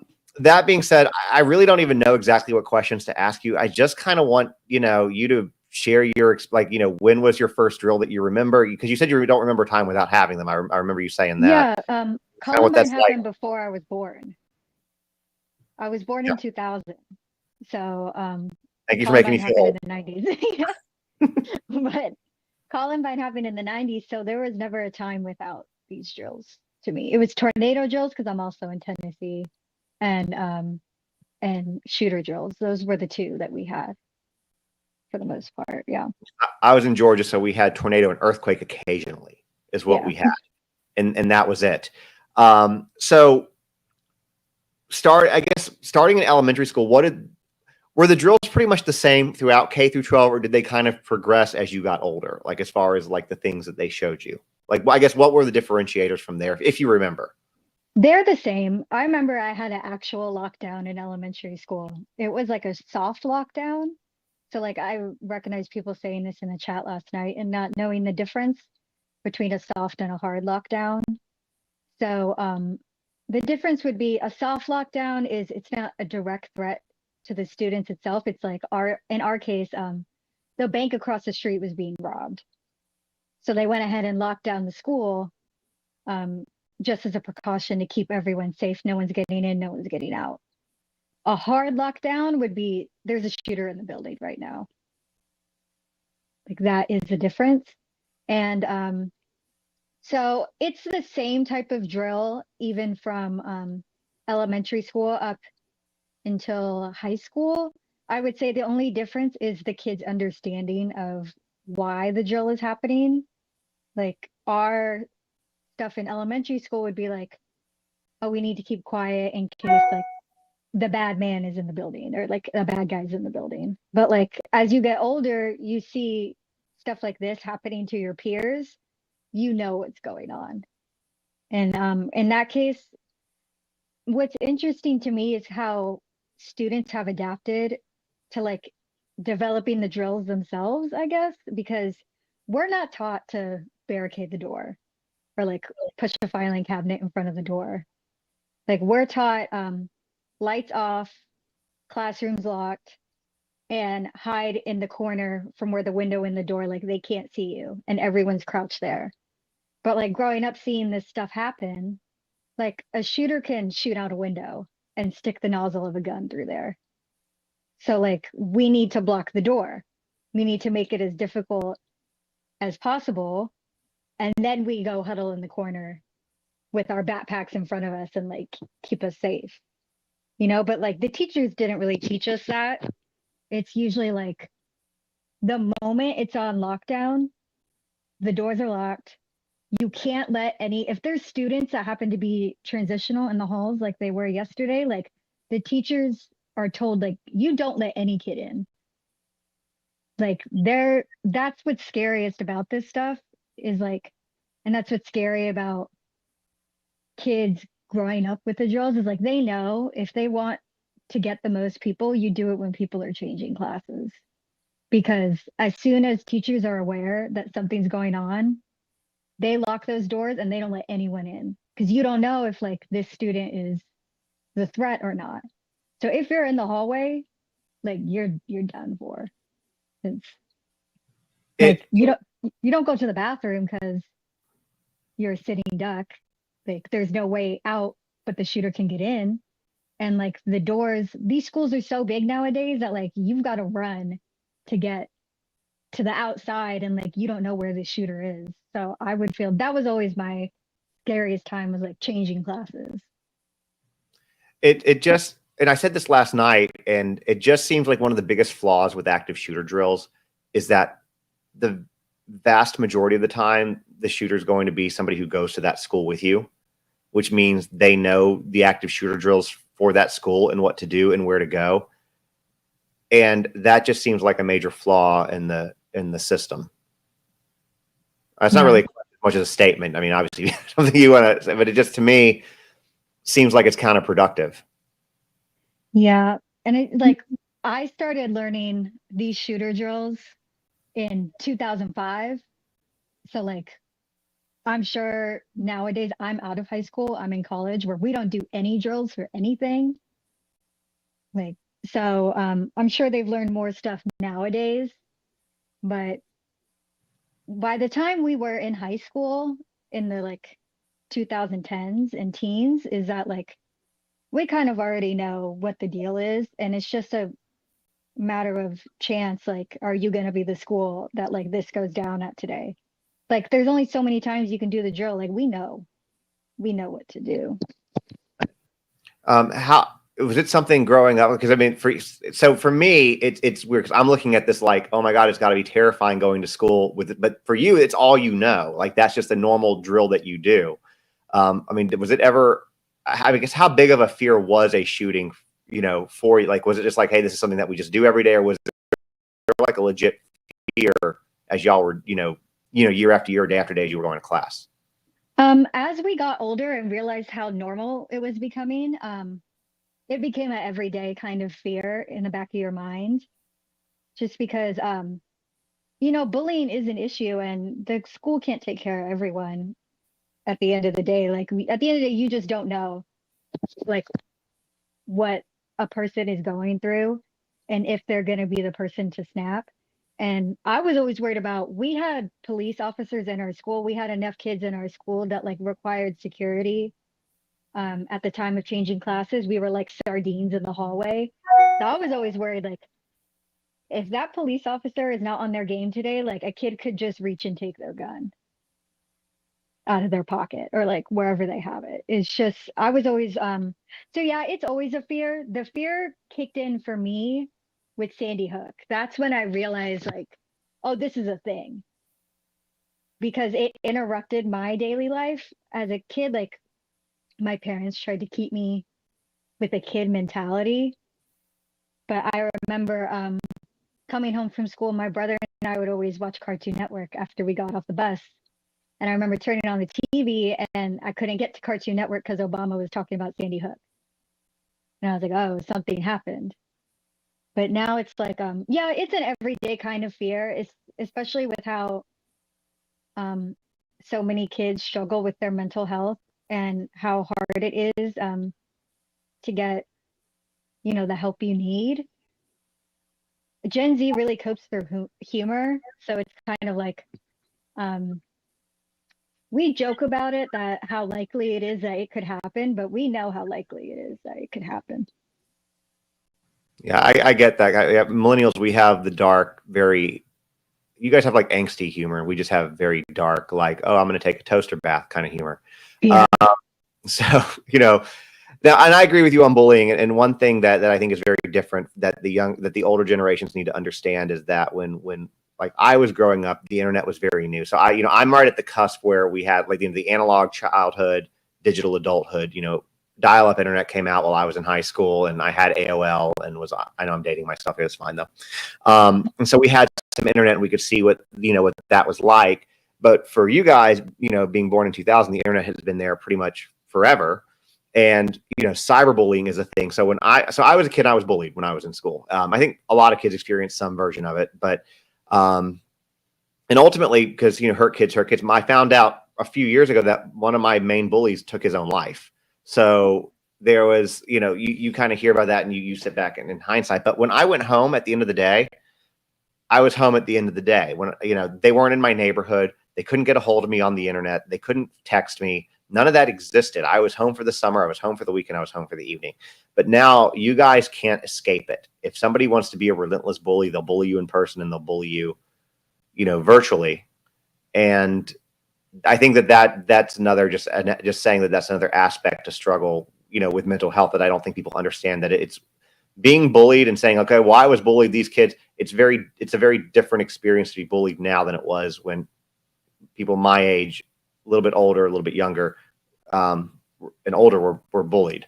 So I want people to understand that. The other thing, so you don't have to answer this question because I know that this can be a loaded question. So I'm giving you an out. If you don't want to answer it, you don't have to. One of the things that the same people who say a lot of this stuff that like to come in, the adults who haven't experienced what you experienced growing up in the drills, one of the favorite things they like to say is arm the teachers. As a student, what do you feel about that? Do you want to answer that question? I am against arming the teachers. You what? I'm not for arming the teachers, just because like some of these teachers are just there for the job and they're not really as dedicated as parents like to think they are. So them being in charge of a gun around the students who know that like they could get away with doing stuff to this teacher and like playing with this teacher, like it's just giving these kids another opportunity, like, oh, like I could get a gun from here. Like, yeah. So I don't, also, like, they didn't sign up for that. They're teachers. They signed up to like nurture students, not, play bodyguard. It's actually, what's really tragic is seeing teachers who, again, they didn't grow up with this stuff, try to kind of improvise and build on the drills to help students in any way they could. Like it's tragic that this, you know, when Amanda was talking about her son's on the football team and it was affecting like the football team a lot. I thought, I remember in one of my classes, this is horrible, but the teacher, she told us this when she made the seating chart. She sat the football players by the door just in case like an intruder happened or a shooter happened, that like, you know, they're the big football players. Like they're going to be able to do something. I'm like, that is horrible. But like, yeah, that's like, you think that there's stuff that we could do, but like, there's really nothing we could do. And I don't think the teachers are any the wiser than the students, like, as what we could do to, if something would happen. Yeah, I think a lot of them are as worried as you guys are, honestly, because when these events happen, there's always, you know, administration and teachers that get shot, you know, with the students. They go out there trying to protect students and lay down their lives for it. I mean, I agree with you. Like you said, they're not there to you know, shoot kids. They're there to nurture and teach them. That's why they became teachers. They didn't join the military. Yeah. So, or is there anything else that you'd like to add that I didn't ask that I don't know what to ask? I definitely appreciate you coming on and sharing your perspective. I think it's valuable. Yeah, I guess I just see like a lot of people in the chat talking about the parents and bullying and that sort of stuff. I think what a lot of people don't understand, like, yes, you know that like bullying happens at school, but a lot of these kids, their first bullies were their parents. And yeah, like there's a sort of hands-on parenting, like some parents aren't involved, but even parents that are involved, like how are you talking to your kid?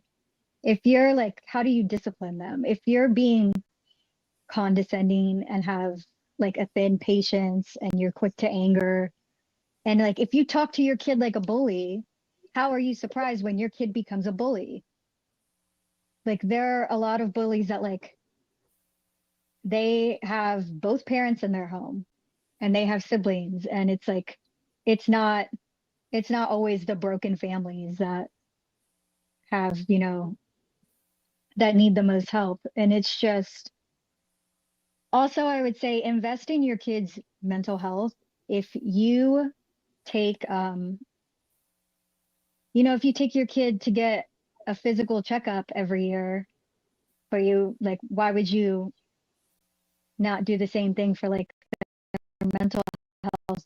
It's just as important because like y'all teach us how to become people. So, and yes, there are other influences, but like y'all are the biggest influence in what it means to like navigate this world and this society.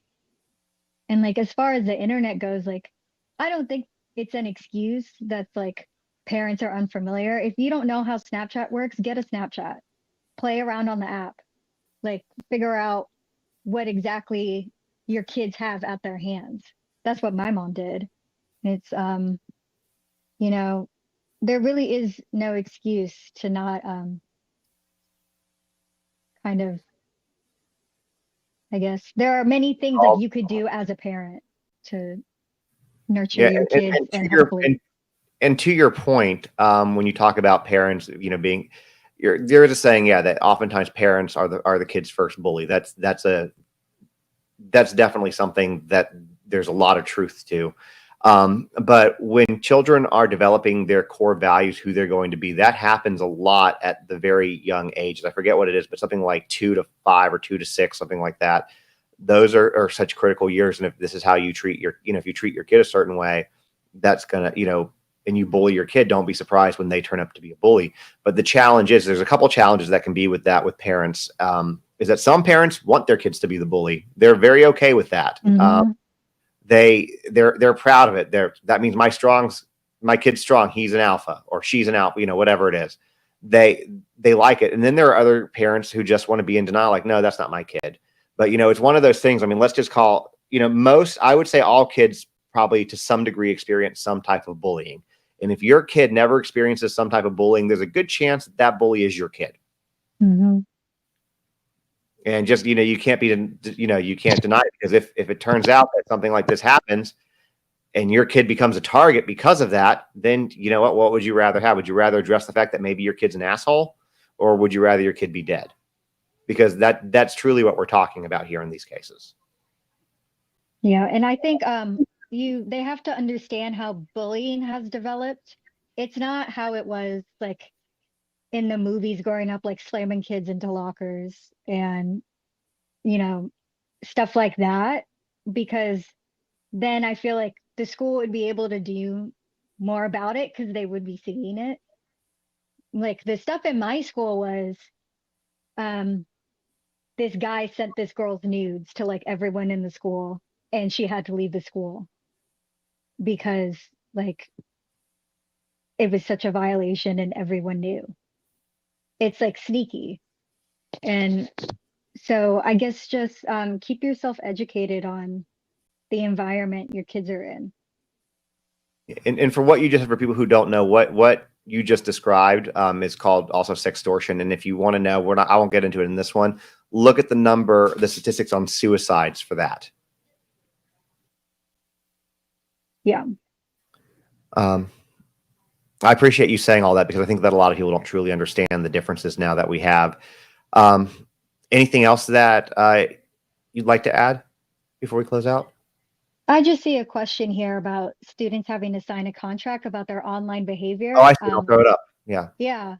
Do they have to sign a contract so their online behavior won't be inappropriate? Yeah, they can sign it, but that doesn't mean they have to like abide by it. There's really nothing the school can do because the school doesn't run Instagram. Mark Zuckerberg runs Instagram. So like they could sign a contract, but at the end of the day, like your profile is like your private property in a way, like in terms of like what the school can do. A lot of kids aren't even allowed to have phones in school. All this stuff is happening at home, and it just filters into the schools because that's when we happen to see each other in person. But a lot of the stuff happens online. So I guess like the contract is a nice gesture, but it really doesn't mean anything. Yeah, people don't have to abide by those, and they typically don't. They sign a piece of paper because they're pressured into it or whatever. But that's kind of it. It's just kind of scary, you know. It's kind of a scary time for all of this stuff. I did have another question, but I can't remember what it was, so I'm trying to. It was something you said. If I remember, I guess I'll ask you offline. But I had another one. I remember. I guess there's one story that I wanted to tell that these kids may be going through when they go back to school. Because I had to go back to school the day after Parkland happened. That was a big one for me because they were seniors in high school and I was a senior in high school. Just really how hopeless these everyone involved kind of feels. Yeah, we had a lockdown drill, but the principal basically went on the intercom and was like, I know you know what happened yesterday. And we're gonna do a lockdown drill just to like make sure we're refreshed on it. But honestly, you know that these kind of events, copycat murders come along with it. And I have my principal on the speaker talking about copycat murderers that are going to come after me when I just saw like a bunch of kids in a high school get gunned down. And he's like, there's really nothing we can do but do these drills. So we're going to do it. But just stay safe. And he was just kind of, that's all he had to say for us. And I just remember like we would actually have threats. People would write it on the bathroom stalls. And I didn't find out until I got to school because they did not cancel school. My school had assigned parking spaces and they waited in the kid's parking spot for him to get there. And they arrested him then. That leaves a little bit too much up to chance for me. I wish they would have canceled school. I understand the worry about sending kids back to school. They have their own worries, I guess, about missing school. A lot of these schools, if you miss a certain amount of days, like they will call CPS on you. So it's just the whole system's messed up. We really don't know what to do. I just ask that perhaps the school districts themselves have a bit more compassion for people that are actually in the school. Like be understanding if one of those kids misses class on Monday and doesn't want to go back to a school that just got shot up. You know, like they really, I don't know. I feel like it's more of a business for some people in the school district, and that is quite unfortunate because we would. I remember I went back to school and someone slammed a bathroom stall and everyone froze because Parkland had just happened, and I'm like, oh, I got to run back out the store because that sounded like a gunshot. But luckily, we figured it out. But yeah, it's just a mess. The whole situation is a mess. There's really nothing we could do until we're old enough to put laws in place where this stuff can be prevented widespread. But right now, we're kind of just sitting ducks. You know, so I agree with you. I think that sending these kids back to school, like basically 2 days and a weekend later, I mean, there are people that lost their friends. You know, there are people like she was talking about, like Amanda was talking about the one kid who stepped out of the classroom and like he could feel the bullet go by him, like, or her son that was supposed to be in that class. I mean, that's a lot to ask kids to like process in 2 to 4 days and then be like, all right, let's go back to school. Like, let's go. And the thing is you hit the nail right on the head. It is a business to them. If, you know, it's why the truancy stuff has gotten so out of hand. And, you know, it doesn't matter if you have COVID, you know, as long as you're not with a fever for 24 hours, come back to school. It doesn't matter if you got other people sick. You know, all of that stuff is now kind of happening because absentees affect their funding. And that's what's most important to them, whereas it shouldn't. So, you know, maybe if kids had the ability to take mental health days or things like that, you know, or recover, maybe you'd have, you know, less of these incidents. But talking about the copycat thing real quick. So as I said, I was a junior when Columbine happened, and that happened on April 20th. School got out. I forget what day, but it was in May. So you're talking maybe 4 weeks later. And again, days before cell phones, you know, we had pay phones and stuff like that. But our school got a bomb threat and they took us all out to the stadium. And then I think the following week, our school got a bomb threat and they took us all out to the stadium. And then the third time the school got the bomb threat, they told us to all go to the stadium. But I went to the phone. I called my mom, payphone, called my mom and said, hey, I'm going home because this will be the third time they took us out to the stadium. And if I was going to plant a bomb, I would plant it in the stadium. And so she was like, yeah, that's fine. You can leave. So myself and a lot of other kids left. But yeah, the copycat thing is real. Most of it is hollow threats. But the issue is, especially now, you have to take them all seriously because you don't know which ones are just threats or which ones are going to actually follow through. You just don't know. Yeah. And they're like, they try to protect us. Like, again, my school had police officers in the school because we had such a high population. It's like there are armed, capable people in the school. But we saw at Parkland, like they could just turn and run away. Like it's really not. Was your school pretty big too? Yeah, we were like sardines in class, like trying to get to class. Like you could not move. We had to take baby steps because I know there were so many people in the hallway. Yeah, my school was 2,000 kids. It was you could barely get through the halls at class change.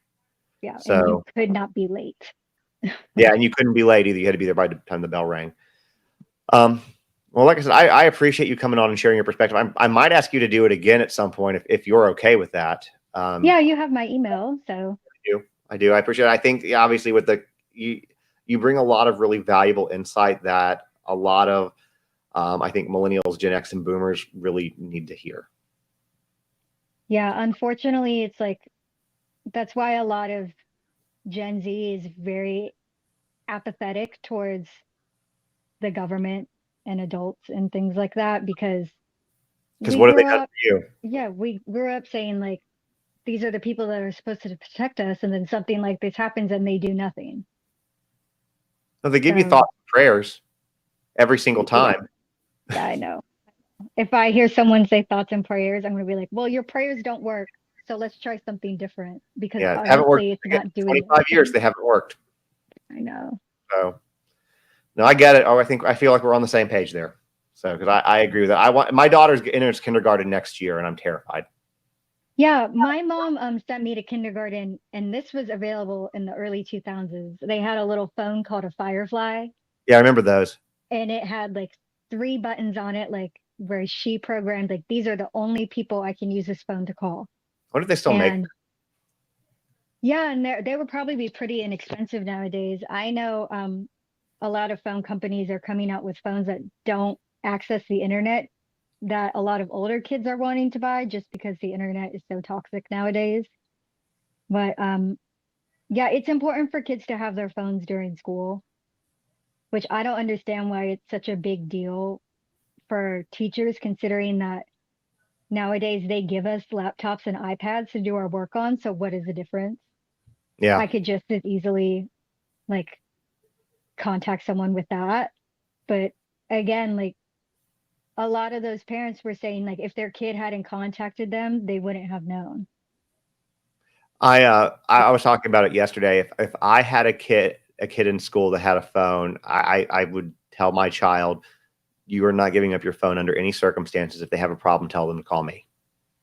Yeah, that's what my mom had to do because they tried to take it away, and she was like, she takes the bus because I'm at work. Like you cannot take this phone from her. Yeah, because my argument would be until I know that you can keep my child safe 100% of the time while they're sitting in that classroom, then you can take their phone. When we know with 100% certainty that they're sitting there safe, but unfortunately, we have decades of showing that that's not really the case. We've 3 decades now of not showing that that's not the case. Even if it's a little like couple buttons on a phone that they could call, just some way for them to be in contact with a parent who truly only has their best interest at heart. Because again, some of these teachers, like there are thousands of people in these schools, like they can't help everyone. But No, it's not possible. It's not reasonable to ask them to either. So, well, again, I appreciate you. And like I said, anytime you need a platform to amplify it, I think that you have a good message. And I think that you, like I said, you bring a lot of really valuable insights that people need to hear. And you're welcome to use it anytime. Seriously. thank you. I appreciate that. It's nice to have adults who actually want to listen because a lot of them don't because they don't want to hear that their generation is a big part of the problem. And it's hurting them because they just want to protect us. And it's failed. It has failed. I agree with you. It's failed. And instead of making changes to it, we just do the same thing over and over, which is literally the definition of insanity, to do the same thing over and over and expecting a different result.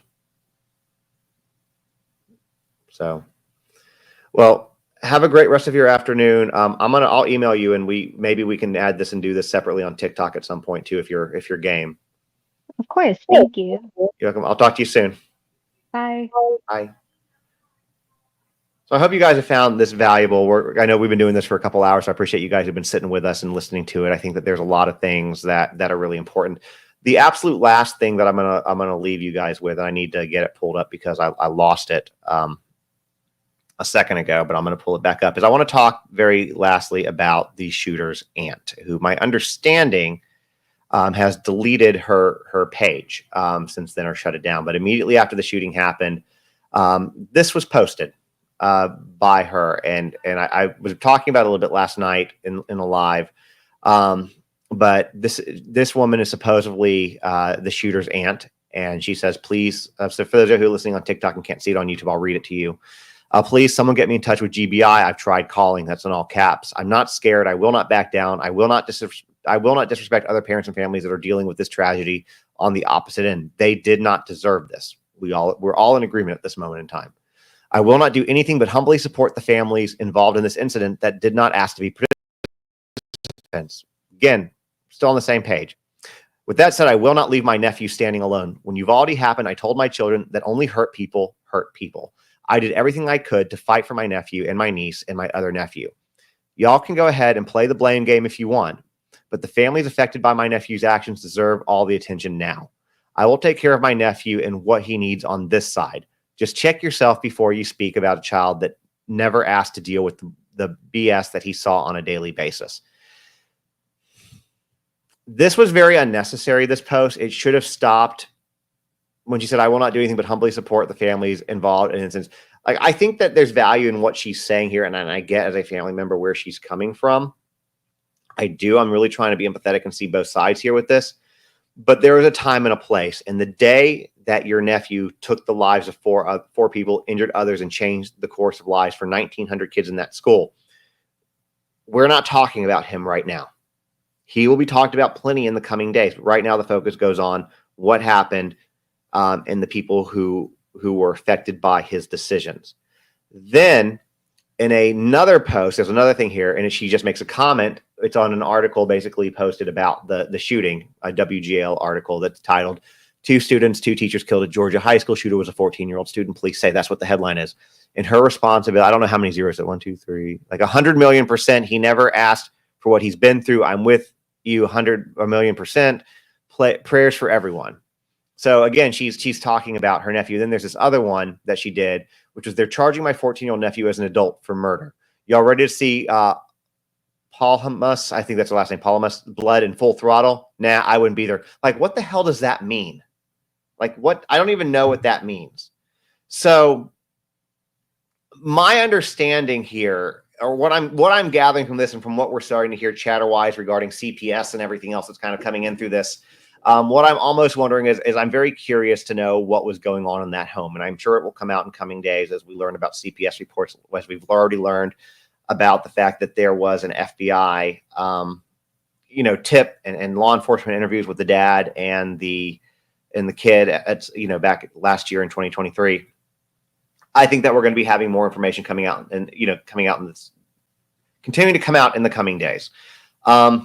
I will obviously be covering that. We will be going live on this as well as we learn more. I've heard a lot. Somebody just came in here and said the mom had a drug problem. See, I haven't been able to until I'm able to substantiate this or it comes off. I can't just report it, because I'm not saying that what you're saying is not true, because oftentimes a large chunk of these rumors turn out to be true. But unless I have, substantiated facts, I can't just blatantly say that it's a liability for me. And I don't want to get sued. So that being said, until it comes out, that's kind of how we have to handle it. But I feel like she should have sat this one out for a few days. Her comments weren't necessarily, especially, she's not a parent, or the parents, from my understanding, has not said a word at this point in time.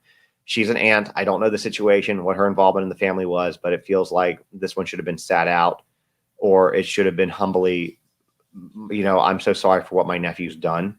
I can't believe that my nephew would do this for all of your families. I'm here to support you. And that's not the route that she chose. And I can be and I'm going to be judgmental on that. It's just the bottom line. Somebody said, if you look up his mom, she has an extensive record. I will try to see if I can do that because if I can substantiate it, then I'm happy to report on it. And information is going to come out for sure. Anyways, I've had this thing going on YouTube for a couple hours. I know we've had a couple people ask me to recap. Obviously, we've had a lot of guests on today. We've had a lot of really important discussions, and everyone from Francesca, who was just here, talking about what it was like growing up with this, from Christy Krings of Rachel's Challenge, and some very helpful insight on that, which was born out of Columbine, to Amanda, who is the mom. It was a mom in the community. Son goes to Apalachee as a senior football player. She came on and talked about some of what was going on with that. And then we also had somebody come in to talk about, cybersecurity and, what that looks like from cutting budgets, in that regard. So parents can, families can know kind of what the school and what questions to ask. So there's a lot of information that if you are a parent, I really tried. It's been a long episode, but I've tried to truly pack it with a lot of information that I think is valuable. Look at it like a podcast, I suppose. And if you want to watch it, it's on YouTube. It will be saved. You can go back and watch it at any time, just to let you guys know that. And my YouTube name is Justin on TikTok, which is, if you get to it, the easiest way, go to my website, which is justontiktok.com. Directly under my photo at the top, you'll see on the far right the link to YouTube, and you can go there. If you do go there, please hit the follow/subscribe button. Subscribing on YouTube, same as follow, does me a massive solid. That being said, I'm going to go ahead and sign off on the YouTube. Thank you guys for listening. I appreciate you guys, and we'll be back when we have more information there. And for TikTok people, stick around. I'll talk to you guys for a few more minutes. Thanks, everyone.